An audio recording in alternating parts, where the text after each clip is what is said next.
এই দেখো, এক হাঁড়ি ভালোবাসা নিয়ে আমি বসে পড়েছি। ও থুড়ি থুড়ি, এটা তো বিরিয়ানি। তবে এই ভ্যালেন্টাইন উইকে আমার মতো সিঙ্গেল মানুষদের জন্য এই বিরিয়ানিই হলো একমাত্র ভালোবাসা, আশা ভরসা ওই সব কিছুই। তাই যারা সিঙ্গেল বলে মন খারাপ করে ডিপ্রেসড হয়ে বাড়িতে বসে আছো, তারা বাড়িতে বিরিয়ানি বানানোর চেষ্টা তোমরা করতেই পারো।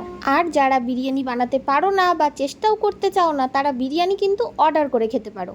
হ্যাঁ হ্যাঁ, নিজের পছন্দের কোনো জায়গা থেকে অর্ডার করে বাড়িতে বসেই খেতে হবে, কারণ যদি রেস্টুরেন্টে খেতে যাও সেখানে গিয়ে তোমরা কাপলদের দেখে আরও বেশি ডিপ্রেসড হয়ে পড়বে। আর সেই কারণেই তো সকাল সকাল তোড়জোড় করে ফেললাম মাটন বিরিয়ানি বানানোর। বিরিয়ানি বাড়িতে বানানোর অনেক সুবিধা, তাতে একটার বেশি আলু মানে দুটো বা কখনো কখনো ওই তিনটে আলু কিন্তু খেয়ে নিতে, সাথে নিজের পছন্দ মতো যত খুশি তত মাটনের পিস।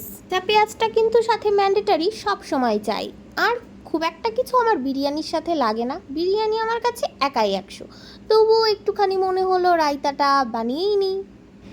নিজের পছন্দ মতো এরকম এক একটা গরজ যখন খাচ্ছিলাম, তখন মনে হলো আহা, এটাই তো স্বর্গ।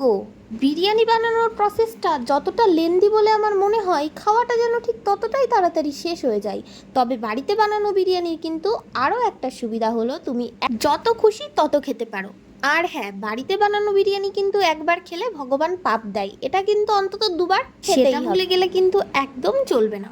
তাহলে আর দেরি কিসে, তাড়াতাড়ি বলে ফেলো, বিরিয়ানিটা কি বাড়িতেই বানিয়ে খাবে আর নাকি রেস্টুরেন্ট থেকে অর্ডার করে খাবে?